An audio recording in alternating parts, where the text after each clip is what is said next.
Karibu kwenye Msasa, where we talk to successful people about failure.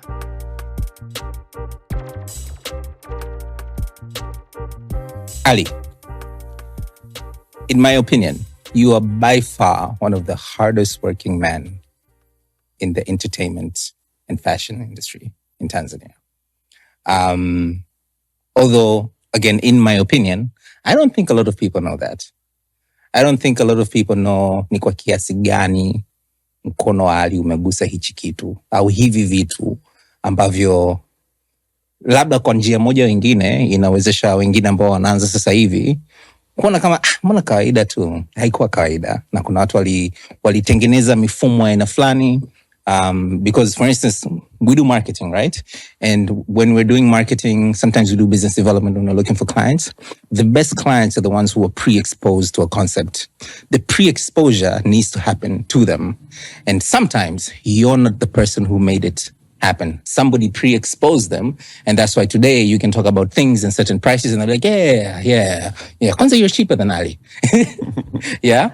So I'm genuinely curious about people who are so driven, so consistently for so long. What's your drive? First of all, not many people know what Ali does. You know, that's something many people think, oh my God, Ali's a fashion designer. Fashion. People don't know what I do. Mm-hmm. Like, I probably used to be a fashion designer. I still am. Yeah. But I don't think I have that creative nerve in me anymore, or the patience. For fashion? Not for fashion, just to be creative or to be dealing with individual clients. It's something that, I've done it for 6 years. I'm the kind of person who gets bored of things very quickly. Okay. I get bored of something and move into the next thing. Like, for me, like, my main core business right now would probably be like an agency, or in other ways, people would like to call me a fixer. I'm the kind of person who fixes everything. Any problem you have. Any problem? I mean, most of the problems, especially with corporate industry, Okay. Oh, we need a birthday cake for this client. We need this. Or they call me at like 12 at night. Tomorrow we have a press conference at 6 a.m. What do we do? And I'm the fixer. So events. Stuff like that. Events, probably people who have worked with people like production firms from Nigeria that come here for a reality show, and they want a location, they want this, models. They want that, whatever you want, So it's like I'm more of a fixer. Okay. For a lot of clients. Okay. And that's what excites me, because every day is something new. It's a new demand. Yeah. And all this is like, for me, what keeps me excited and keeps me focused and enjoying my work is, there is no day which is the same. Okay. There is no day which I'm like, I have to wake up at 8 a.m., do this. Okay. It's like every day is different, and I love it. Okay. It sounds like you are still a creative then. I am creative. They don't want to do the same thing. I have a fantastic team of people who work at the shop, right, who are super creative. And for me, I feel like, I've been in the industry for so long. Right.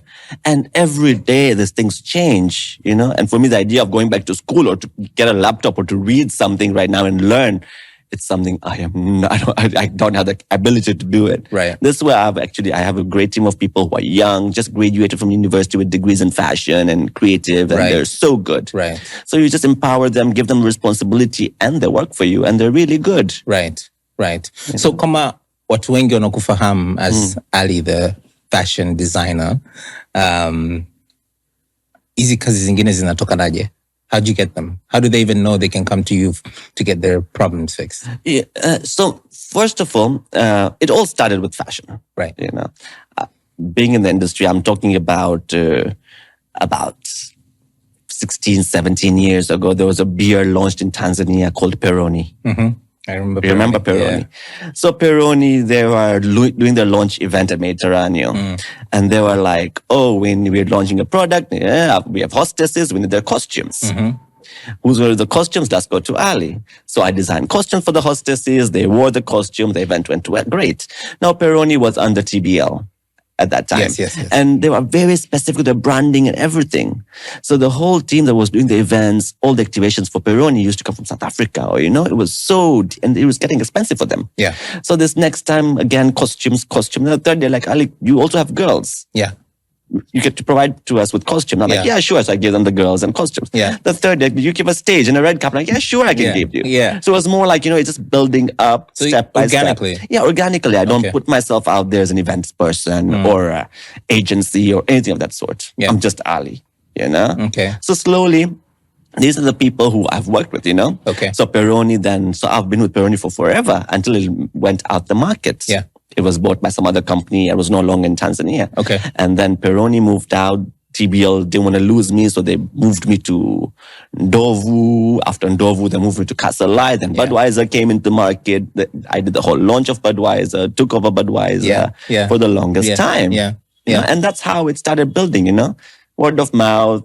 My work was just, people were seeing it, appreciating it, and taking it from there. And for me, my worst thing was, I was doing all this thing, but still all this time I was thinking, how the hell do I make money? Because, being a creative person, this is something I'm still learning. Like till today, I have such issues not being creative, but being a businessman. Tell me more. What are the issues? The issues are like you're creative. You don't want to negotiate on the quality of what you're producing.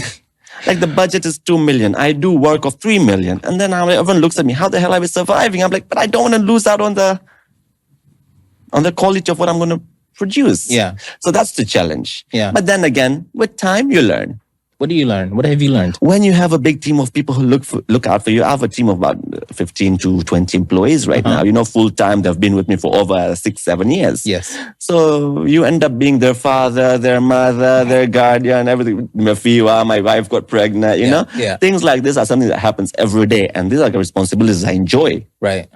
Right. Like this one, I'm the kind of person that don't talk much. Yeah. Like, I don't like telling my team, today we're going to have a staff meeting or something like that. I'm like, no, you guys have been with me for 6-7 years. You know exactly how I work. You should know. I'm not the kind of person to tell you, don't do this, let's have a meeting. No, I don't like being the boss. Okay. I want to see my work being done. Yeah. And that's it. Yeah. Like, for example, this one time, one of my staff calls me at like 6 a.m. Was it 5 a.m. calling me? My wife was pregnant and she got a C-section surgery. He was stuck with money, need to blah, blah, blah. So I just sent him money.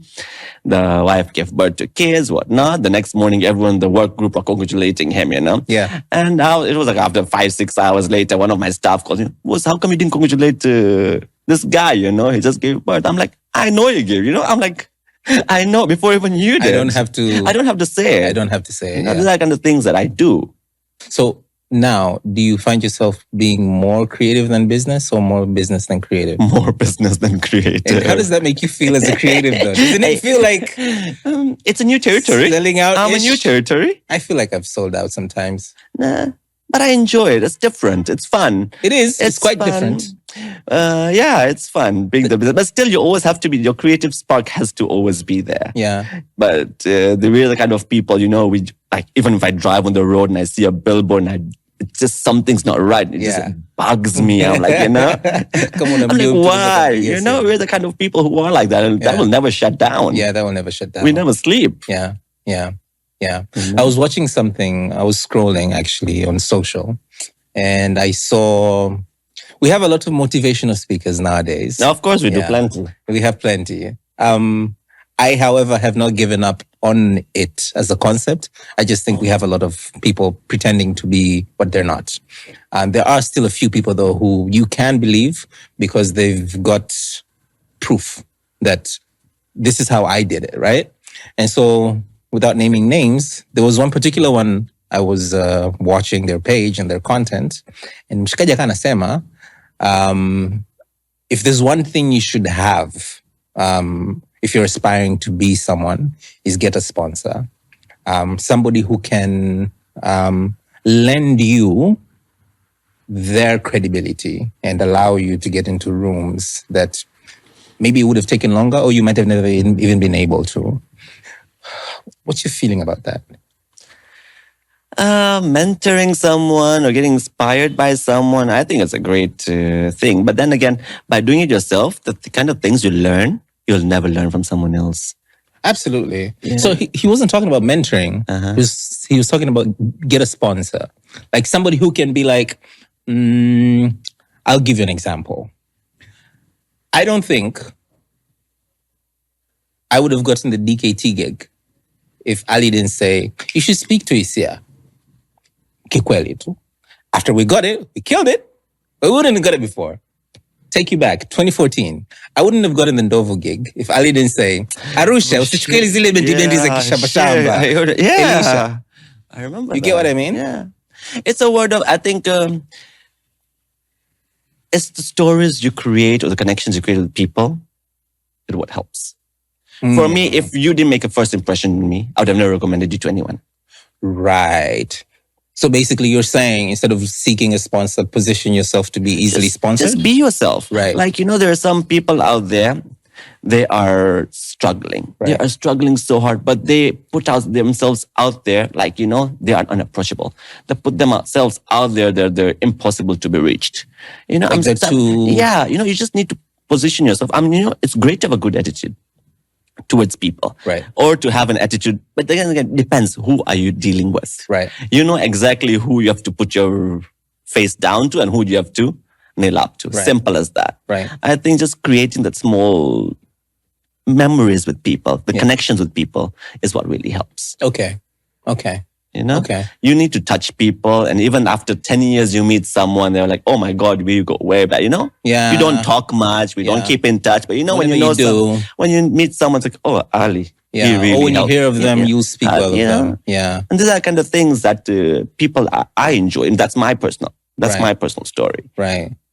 Just try being nice to everybody. Right. And in your work and everything will speak by itself. Yeah. Right. Ali, fashion shows nalipa? For me, fashion shows never paid. Kuna watu ambao zinalipa? I don't think so. Okay. So the fashion industry in Tanzania is just still different. For Tanzania, I still think fashion, you don't see a lot of fashion shows happening nowadays. Yeah. But then again, because the fashion designers who are in the industry have become more smarter, they're trying to use ways on how to make a business using social media. Because the fashion show was a way to introduce. Fashion shows only helps to make you get famous, to position yourself as a brand, to be out there, getting to be premium. Right. But fashion shows to make money, and especially for me, I never used to sell tickets. I never used to do everything. Right. For me, it was invitations only. People come, clap their hands, see the girls walking by, and that's it. So is that why people aren't doing them anymore? People are I think so. Yeah. Oh, it's too expensive to do? It is expensive to do a good quality show. Right. It is super expensive. Yeah. Yeah. But, and here we don't have the concept of buyers. If you go to other countries like South Africa or something, you have fashion shows happening, you have buyers sitting in the front row, and you see people walking in like pants and shirts. Right. And, people are like, oh, I want like 10,000 of this piece for my store. I want this. And for their stores and the problem in Tanzania is we can do that as well. But then again, if you showcase shirts and pants on a runway, people will think, this guy is not creative. For them, they still think fashion is entertainment. They want to see like big gowns, like birds flying. Yeah. They want to see that kind of thing. Who's going to wear that? But that's what they want to see. Yeah, but who's going to wear that? People, he's very creative, He just showcased a bird on the runway. And then they're going to come and get a suit? That's how it works? Yeah, I don't know. But, for them, they still think that fashion is entertainment. It's not a business. Wait, what? People in Tanzania still think fashion is an entertainment. It's not a business. And what do you think? I don't think so. That's why I stopped doing shows. For me, fashion is a business. There's so many people that, are depending on this industry right now. Right. And for people who are trying to penetrate that market, so looking back 16, 15, 18 years, could you tell me one thing or two things that don't even, forget about this, don't do this? Yes, my first show was 2016. It was called Prison Break. I did at the Serena Hotel. It was probably attended by I hired an event organizer. I did everything. I hardly got about 30 people at the show. I just went backstage and just lied down and I'm like, I really am done. I'm like, this was it. There were so many challenges. There were so many things. And it's not always up. Yeah. When you start, it was really hard, especially being Indian, coming to Tanzania. I was I went to school in the States. All right. You didn't grow up here? I grew up here, lived here all my life. Then went to college in the States. Okay. And then you came back. And for me, I never actually thought I would be a fashion designer. You know, the other people who like grew up, other people in the interviews like, oh my God, I always want to be a fashion designer. Yeah. For me, it's never been like that. Okay. For me, I was always wanting to be in the creative industry. Okay. Graphics, fine art, stuff like that. But fashion, I had no idea. Musumea Fashion and fine arts and graphics. Musumea fashion and fine arts. And fine arts. So you can draw. Used to. Could draw. Okay. I could draw very well. Okay. So coming back, that was a challenge? It was not a challenge, but you know, going to school for graphics and fine arts and diverging my whole career there to fashion. Right. Coming back to Tanzania, first of all, you don't know the fashion industry here. Right. I never thought I would actually take fashion as a career. Right. You know? Was there even an industry then? It was like at that time there was Mustafa Sanali, there was Alinda Sawe, Asia Daru, Sadia Manamboka. But what helped me was, this one time when I moved back to Tanzania, I was actually a teacher. I was teaching graphics. What? Yeah, I was teaching graphics at DTP. That's the publishing institution, Mikocheni. Kina Hanif. Yeah, Kina Hanif. Yes, I was there. So did that. And then this one time I was working and Irene Kiwia and Nancy Sumari came to the studios. They were like, we have a Kisura, some project at Kisura, whatnot. We have a Rad's fashion program. Our MC is Joe Kate. I was like, oh, I'm a fashion. I went to school fashion. Like, do you want to dress Joe Kate? I'm like, sure. So I actually went to Ilala, the TBL offices, measured Joe Kate in the parking lot. That was my first outfit. What? What year was that? Huh? What year was that? 2016. So she was my first customer. Right. And then that is that what? And at that time I was there at this fashion show and Mustafa and Hisia, everyone saw me and I started to know people, start learning Kiswahili. What, you forgot Kiswahili? I mean, I was total Upanga, you know how it is. Always raised in the whole Indian family. Okay. When you raised, especially in that time, that culture, you were told, Indians are your friends. You don't have to mingle with the locals. Okay. It's the whole mentality, no matter how you grew up, where you grew up, but every family at that time used to have that mentality. Right. Okay. So basically you stumbled into it. I stumbled into it. I actually got really excited. I was actually enjoying it. Right. It was a whole different culture for me. Right. Making new friends. Right. But fast forward, it's not your core business, but you still do it. Yes. Do you do it for the passion? I do it for the passion. I do it for the brand. The brand. Because it's now your lead generation tool, right? Yes, of course. And that's my legacy is. Right. Right. But it's not what makes you money. No. Okay. For someone who's entrepreneurial and a creative at the same time, can you break that down a little bit more? Like how is it that the thing you love is something that you can still do, although it's not necessarily the thing that's paying your rent and your bills and whatnot? And not doing it, sorry to make the question a bit complex, not doing it is not a good idea. You should still continue to do it. A lot of creative people don't like criticism. Yeah. A lot of creative people think their art or their idea is the right one. Right. And they know the best. Yeah. So if you want to make money, first you just start learning what people want. Right. And not what you want. You still need to be there as a guidance or an advisor to tell them what you think about it. What's a good idea?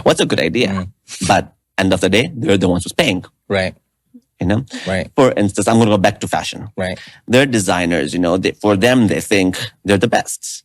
And for them, they would do an outfit which is orange color and then put a blue flower and a green flower and a yellow hat. And they're like, the more the merrier. For them to think the more it is, the better it is. Right. But sometimes it's just a client just wants a simple blue dress. Right. Yeah, just give them the dress. That's it. Yeah. No, don't complicate it. She's paying. Yeah. So they need to start learning to accept the criticism and to be able to change it. A lot of people are not ready for that. Musicians, singers, artists, designers. Is that what? That's how you start making money. By listening to your clients. By listening to your clients. So are you saying you found that most of your clients had more BTL needs than fashion needs? No, BTL is what I just got excited about. I enjoy it. Okay. It's so much fun, you know? It's like you're told to do something that's difficult, getting kibalis for random. Like, for example, the launch for Budweiser, you know? What was exciting about it? It was a crazy launch. We did a whole parade from my shop to Elements. Yeah. I had like 5 horses. I have 50 girls. It was a whole parade in the whole street. Right. For me, I had the whole Haile Selassie red street painted in red lights for the whole week before the launch. Right. You know, getting that whole thing, doing that whole thing was exciting. It was not easy. Okay. I don't feel like I've gotten the answer to my question.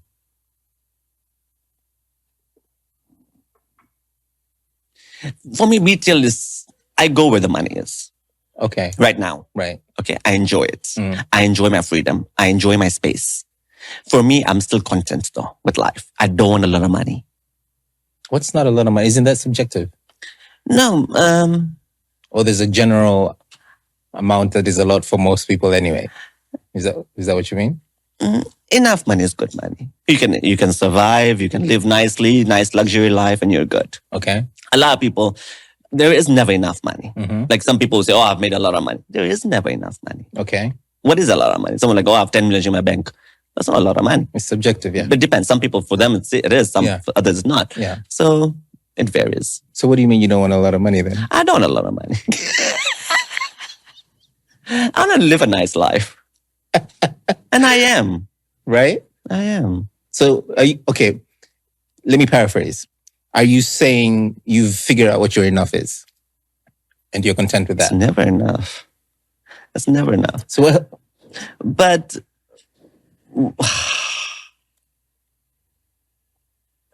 I don't want to sound biased or anything, but I'm just gonna say it. Enough money is just waking up and not thinking about, Money. Right. But a lot of times you have to do that, especially what I do. That's what Think about money. Think about money. I think I get you in a way. Sometimes you have a lot of money, but you don't have money in your hands. Right. But I like what you just said. Enough money is waking up and not having to think about money. Although you still have to think about money. Of course, you still have to think about it. Like in Msasa, the second thinking about money is thinking about how to make more to sustain your ability to wake up and not think about money. So the initial one being waking up and not thinking about bills. Is that a correct interpretation of what you just said? Yes. I mean, it's there. It's part of work, It's just there. You don't have to say, "Oh my God, where am I going to get that money for to pay this one?" It's just there. But money is never enough. It comes and goes. Okay. Do you do like investments outside your industry, like completely other things like real estate and shit like that? Karibu kwenye Msasa, where we talk to successful people about failure.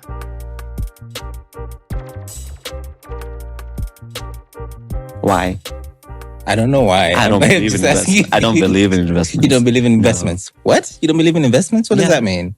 But your business is an investment. I know. I mean, I believe in that investment. That's it. Okay. I don't believe in like buying a house or something like that. Okay. That's interesting. So what do you believe in? Because I believe in life. What does that mean? I'm alone. You're what? I'm alone. I don't have kids. I don't have a family. Okay. If I buy a house, and then what? I might walk out of here and get hit by a Bajaj and I die. True. I might as well enjoy my money. So when you say you believe in life, you mean in believing I believe in living my life. I want to be happy. What makes you happy? Being with the people I care for. Okay. Being with people I care for, people who respect me, people I respect. Just living life, just being myself. Traveling. You like traveling? I love traveling. Yeah. Exploring new places, meeting new people. Right. Right. But buying a house and then what? If I had a family, it would be a different situation. Probably, yeah. Because you'd be thinking about them too, not just yourself. Yeah, I mean, Yeah. There is a freedom that comes with being alone. I can wake up tomorrow morning and I'm just going to Zanzibar or going to Cape Town, just pack my bag and go. Right. There's a certain kind of limitlessness of potential possibilities and experiences. Right? Yeah. And I love traveling. I travel a lot. Yeah. Between a book and a good movie, what would you choose? A book. A book? If you had to make one if somebody was to write a book about you, and said, "Hey, Ali, give me a title." Life of a fabulous hustler. Life of a fabulous hustler. I like that. Where'd you get the fabulous hustler? Oh, it's been there for years. Yeah, it's been there for years. so long, and I see everyone now using Right? it. Yeah. Did you give it yourself, or did somebody? I just It's stuck. It's just stuck to me. Yeah. And I'm like, this is exactly what I do. Yeah. You know, because I don't choose work. For me, it's exciting because, you know, there's some people who, like Hustler, for example. Yeah. You know, some people would say, Ali, there's a job, you know. I don't have a lot of budgets. I'm sitting at home in bed. Yeah. I have nothing to do that day. Yeah. There's someone calling me for a job. I am making an extra 10,000 shillings. Yeah. Why not take it? Because usingipata. I'm in bed, so I'm doing something else. If Yeah. I have like 10 things going on, and then I would have a choice. Yeah. But I have nothing else going on. Yeah. Someone's giving me 10,000 extra shillings on something to do. Why not? Yeah. You know, so Yeah. I would do it. Yeah. Yeah. Yeah. And that's why I tell people, you know, for some people, they're at home lying. Like, for instance, DJs. Right. There's so many DJs bothering me. You know, I'm hatuna kazi. Yeah. And for me, I'm like, okay, I can give you a job. My budget is 100,000. Oh, boss, mi kama lagi tatu sifanyi kazi. I'm like, you're home sleeping. Yeah. You know? Yeah, but no one knows you. Of course, it's branded, whatever, but no one knows you. right. These are the kind of things you need to. And the next one was nomba hela elfu tano nikale. I'm like, I gave you a job for 100,000 yesterday. You said no. Yeah. Yeah. You know, so Yeah. these are kind of mentality that pisses me off. Yeah. Lakini Ali, at what point, kwa sababu yule anayekataa laki moja anataka laki tatu, at what point is it justifiable for them to say no, it has to Once be laki they're tatu? big and they're in demand. For me, I give you laki moja, and no one needs to know how much I paid you. Right. We can tell people I paid you 1 million shillings. Right. You can tell people I paid you 1 million. I don't care. So at that point in time, is somebody being delusional, They, or are they just trying to? For me, I just think it's place a value mentality in- of all this young generation. Okay. You know, they are just lazy. You're young I am too. sorry. I'm not young. They are just lazy. Okay, uh-huh. Kuna watu wanaamka asubuhi and the only thing they think about is what picture they're going to post on Instagram. That's true. How many likes are they going to get? Yeah. And that's it. Yeah. You know? Yeah. Yeah. For me, this kind of things bothers me. I mean, you can do it if you're successful. Yeah. But you have nothing going on. You have no money to even, if you call someone for an interview, you know, akija ofisini kwanza he's like 1 hour late. Yeah. You know, yeye ndo mwenye shida kanitafuta. Afya ndo anachelewa. You know, yeye kachelewa. Yeah. And then akiondoka naomba nauli, you know. Yeah. You are at your own, you don't have that luxury to sleep till like 12, 1. Yeah. Or to chagua kazi. Yeah. Yeah. So as a hustler, as somebody who's a hustler, what's the right point to start raising your prices? When you have more orders than you can manage, or? When you're in demand, when you say, okay, now I need to build a team and to increase my prices to be able to live a good luxury life for my team, you know? Like, of course, when you grow, like right now, I'm struggling as well. For me, in terms of when you come to fashion, my prices are very reasonable. Okay. And for me, I don't think I have the mindset to change it. I will never be able to change it. Okay. I come from that era where laki moja nusu was too much. Right. Right now, you see someone selling a dress for 1.5 million. And I'm like, oh my God, I can never do this to anybody. You can never do that to anybody. Okay. No, I mean, right now it's fair. But Yeah. for me, just the whole Idea of it. idea of it Yeah. just Okay. doesn't set in. Okay. Okay. So it has to be fair. Okay. So the ones who are doing that are being unfair? They're not, this is the time. For them, it's fine. Right. They just started off right now. They know what the market prices are. Yeah. But at that time, But why wouldn't you raise your price if the market allows you to? from Lucky Moja to 1 million? How? I can't. I can't be that unfair to people, Giovanni. You feel like you're being unfair? Yeah. Okay. So a fair margin is what? From a percentage standpoint? Kidogo, you know, your profit margins are there. Yeah, what's a fair margin? 20%, 25, 40%? 100%. 100% is All fair. right. 100% is fair. Yeah. Okay, kwa manake kama napata laki moja gharama yangu elfu hamsini. Yes. Okay. Sio elfu hamsini alafu 100% is 1.5 fair. million. Yeah, that's So- like crazy. Okay, I get you. I get You know, you. I don't want to make money on one client. Okay. I want volume. You want volume. Okay, you are a businessman. Yeah, okay. Are you spiritual? Whew, no. Okay, I believe in God. right. I believe in God. I believe in what's right and what's wrong. Okay, I don't go to mosque much. okay. I don't pray. I pray by myself, but I'm not the kind of person who would actually, as there's so many hypocrites out there Okay. who go to mosques. Yeah. Or churches. So for me, I feel like, just be a good person. Okay. And you know what's right. Don't hurt anybody. Don't make someone work and not pay them. These are kind of things that my parents have taught me. Okay. Have you ever been in an experience or a working experience, either working for someone or with someone, where you felt like they were unfair to you? I mean, professionally, sometimes it does happen. It does happen on a very professional level, but nothing personal or anything of that sort. So I would say no. No. Okay. And in the number of people we meet hustling, what's the worst advice you've ever been given? Worst advice? Yeah, like the shittiest piece of fucking shit that came out of someone else's mouth and you're like, wow, how are you breathing the same air as me? No, there are a lot of stupid people out there. Right? There are a lot of stupid people out there. But I don't know. I mean, I have to really sit down and think about this. Anything that comes to mind? You don't have to mention who they are. I know. Of course, when I was starting the industry, I got a lot of shitty advice. I actually looked at a lot of different people. I mean, like, you made it. How do I make it? And they were like, no, I made it by myself. You got to do it by yourself as well, No one was there to teach me what to do. You got to learn it by yourself. These are kind of things that, I don't want anyone else to go through. Okay. I like talking to people. I actually answer all my DMs on Instagram. Right.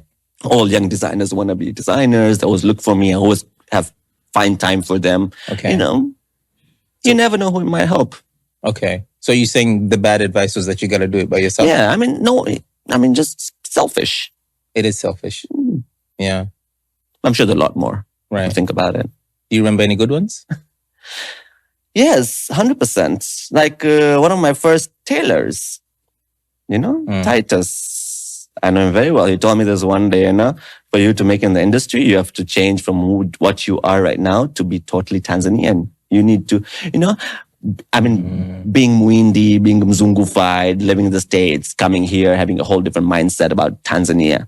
He told me, if you want to make it in this industry, you have to just be like us. So you can understand the needs. Just the locals are your customers. The Tanzanians are your customers. Right. Right. And that is when I started adopting the culture. Right. Understanding that I used to eat on the table with them, chips, kuku, everything, when I was teaching at DTP, I didn't have a car. Yeah. Like I used to take dala to work. Yeah. The things like, you just go dala, pay for people's naulis and just talk to people, get inspired by them. And that really helped me be who I am. Yeah. I love DTP as a company. Yeah. I really, like the number of designers I know about who have done so well. So many. Not even designers. So well right other now. people who are like marketing directors of big companies and firms. And there are people I've taught, Yeah. I'm like, Safsana. And right now I see them and they're doing so well. I'm like, my God. Safsana. Hivi, kuna kipindi, sijui sasa ndo kupambana, nikaachaga kukusikia. Na I guess nikachoka kukufuatilia, tukawa tuongei sana, na mimi niko najitafuta. I was moving to Dar, I was figuring out my shit. And then streets of Dar es Salaam. I was like, yes, this nigga.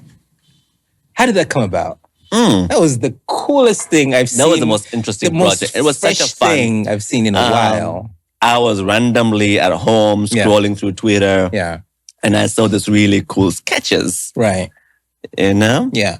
And so I just clicked by them, like Ngaira Mandara. Who the hell is Ngaira? So I sent him a DM. Hi Ngaira, how are you? My name is Ali, you know? Yeah. I saw your work. It's really great. Can we introduce yourself? I don't know. Yeah, so I'm like, Ngaira, can I please have a meeting with you? Sure. I remember I called Ngaira for a meeting in my office. I had no idea who Ngaira was. I'm like, Ngaira, I love your work, Right. I want to buy them. I didn't say I want to buy them. I told him I want to work with you. Right. What I do, we own the streets of Dar es Salaam, the entire line. Right. 2 of us. Okay. I'll invest. We'll make merchandise out of it. We'll split the profit. Right. And that has been one of the best partnerships I have ever gone into. It's been there for like 5 years now. Right. And we are still doing well. Touch wood. Amen. And this is a kind of partnership, we trust each other. We work very well together. Right. He is so good with numbers and He's good with Excel. numbers, nice. Oh, Excel and everything. Oh my God, he's like a lifesaver when it comes to that What? thing. For me, Excel. And he's a creative. He is a creative, That's you know. dope. So my job is just to be out there, be there for him, Right. help him push, help him sell, and invest in the brand. So what's the deal? He's the creative, you're The investor. the investor. Who does the marketing? He does it, and I help him. Okay. Really? I thought, that's interesting. That's an interesting thing. And it's a great project, and it's still doing well. That's what I'm glad about. Yeah. Not for a t-shirt brand to survive for that long. Yeah. It's not. Because I've seen so many brands come and go. Right. And how does that work? Do you have like a number of new designs that you're going to put out every season? Yes, we always sit down together. We work on the plan for the next season. What are we going to do? What color t-shirts are we going to change? How are we going to change things? How are we going to push it? Right. That's what we do. And you do campaigns for the different lines? He does it, yes. Nice. We do, we're very big on artisan market. Yeah. It happens twice a year. Yeah. So we're very big on there. So we campaign throughout that time. Now we get more interactive, digital. Shalua is now part of it as well. Yeah. He's so smart. Yeah. And this is the kind of thing I don't understand. What? I mean, this technology and all these things. Okay. And I'm like, I get so lost when they talk. Okay. I'm like, you do it. It's fine. Do you export?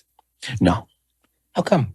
Oh, we do. For Streets of Dar es Salaam, we do. Okay. Yes, okay. we do. Okay. We have an agent in New York selling all Tanzanians. Okay. All Tanzanians. Like diaspora. Diasporas. Nice. Pushing it for us. Let's make them they're feel pushing at home. They're pushing it for us. Yeah. And they love it. That's dope, man. That's dope.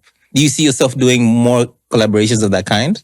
If I find the right partner and the right project, something for me, Gaira's work spoke to me. I saw it. I'm like, oh my God, this is genius. Yeah. Before anyone takes that, I was like, let me be selfish and just take him. Yeah. Yeah.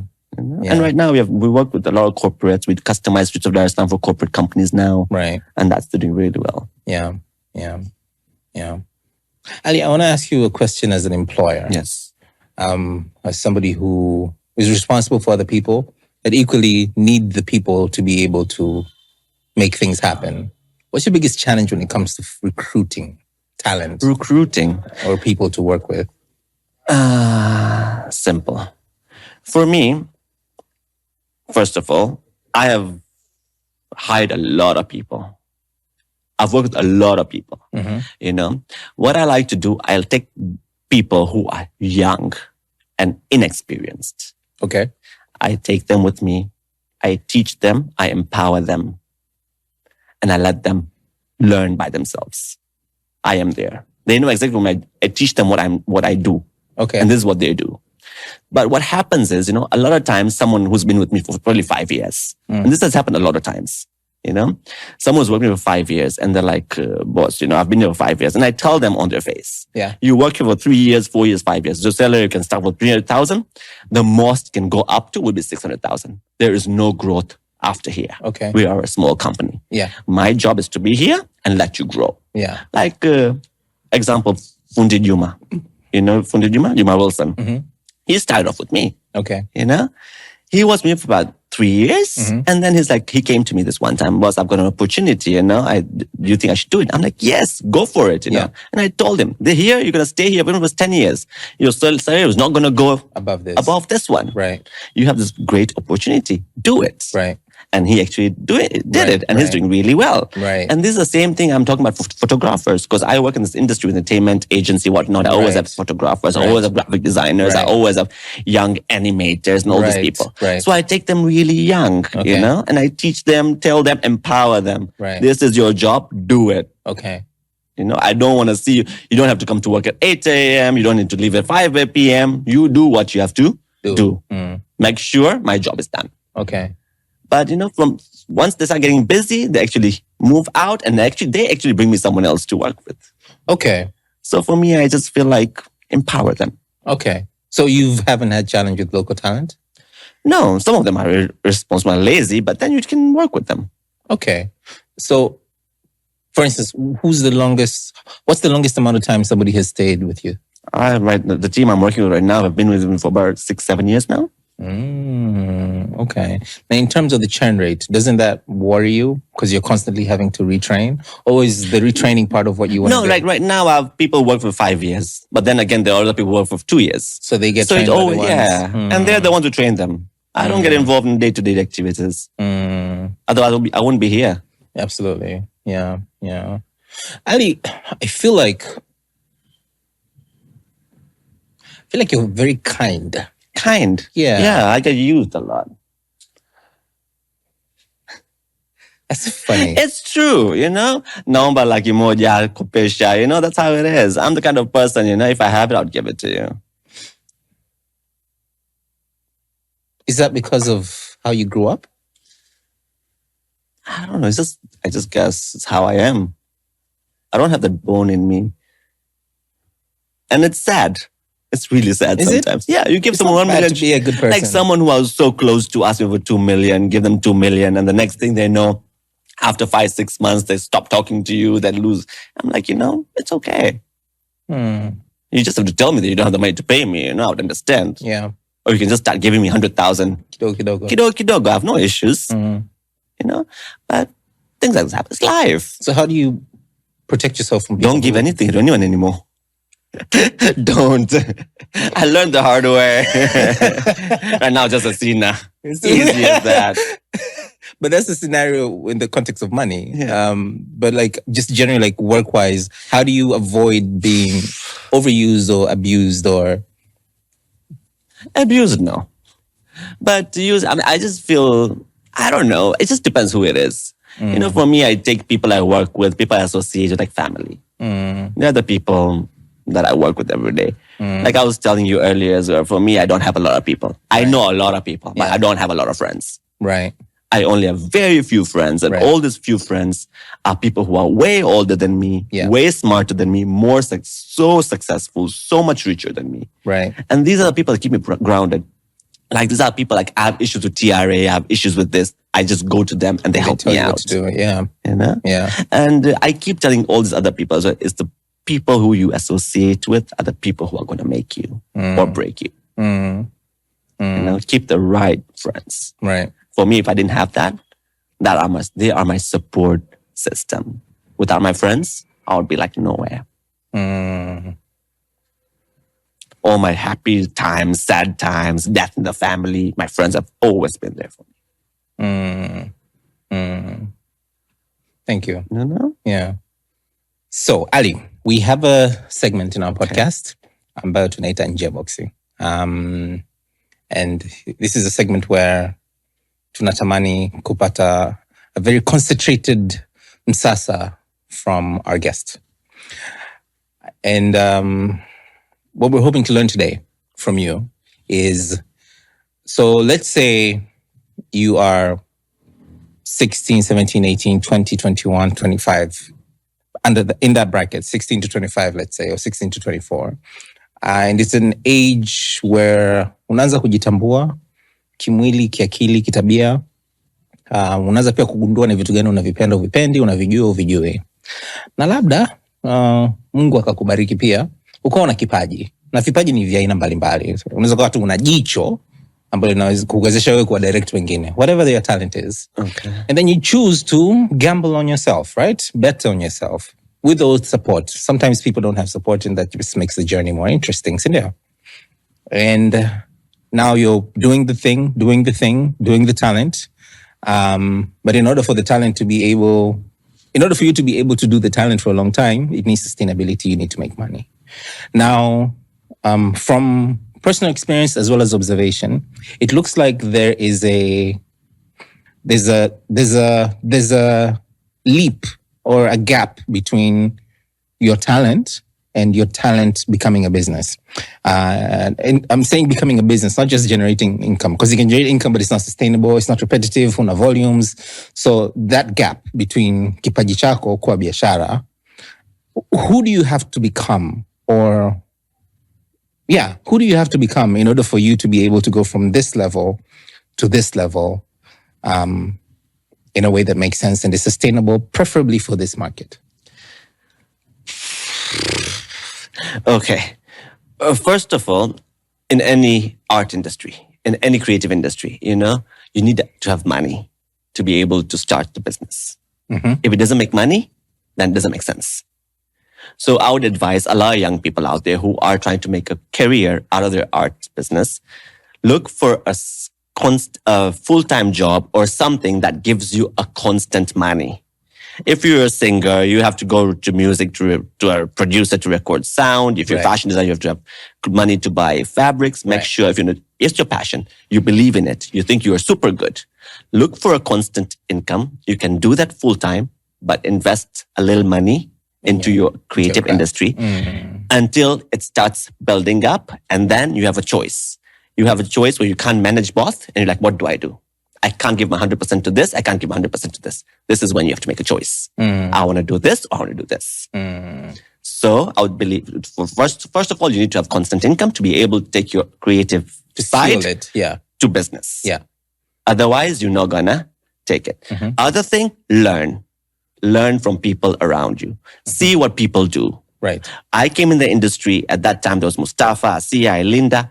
They were all doing African wear. I came with a different approach, a young, trendy market. So do something that's different, something that people just look at it the first time and they like you and they want to work with you. That is going to grow. If you do something that everyone else is doing, there is no way you're going to do it. The other thing, be a bitch. What does that mean? Believe in yourself and take it further. Okay. So I like that. You know? Basically, shutting out the noise? Shutting out the noise. Believe in yourself. Just believe in yourself. No one else would do it. But what happens for those when it takes a little bit too long? When do you know? Then they're not doing the right thing. Or maybe it's time for them to make a plan B. There are so many young musicians out here who are struggling. I've known them for 10 years and still struggling. Just look for a plan B. Right. You're wasting your time. I'm curious, did you do that? What? Do the gig, feel the craft? Of course, I was a teacher. I was working full time. I was taking Salasini or investing into my fashion business. Right. If I didn't have that gig, I would have not been here. I come from a middle-class family. I don't come from a rich family. My parents never gave me here's your car, here's your apartment, here's your money to start a business. No. Even going to States, I was told, my dad told me, I have just one semester money to pay for you. The rest is on you. And I did it. I hustled. I did about 6 to 7 full-time jobs there. I worked about 90 to 100 hours a week. Nice. To be able to survive. And that is the same thing that needs to approach here. You need to, if you can do it in the States, why can't you do it in Dar es Salaam or in Tanzania? I like that. I've never heard anybody say it that way. I used to work in a gas station. I used to work in a hotel. I used to clean rooms at hotels, you know? I've done all kind of crap. Cool.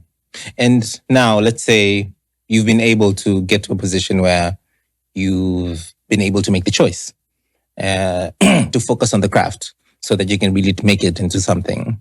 And in your going about your business, you've invented a product. Let's say it's an art product, specifically an art product. Are there any obvious hacks in your experience that if you probably tick these boxes, your chances for success are higher than otherwise? How do you take a creative concept to market and make you money? First of all would be to be personal. Get personal with people. If it's a creative product, how does it speak to people? How do you speak to someone's everyday life? How do they connect with it? Once you can tap into that, then it's easy for you to grow. Of course, there's social media, there are different things, there are influencers, there's all kinds of different things. But the main thing that I believe in is everything you do needs to speak to people. Is that the only secret? I think so. Yeah. You just need to get people to try it and to connect to it. And they'll keep doing it. Ali, thank you so much. Thank you. Asante sana. Asante. Mungu tubariki. Asante. Thank you so much. All right. Yeah. Karibu kwenye Msasa, where we talk to successful people about failure.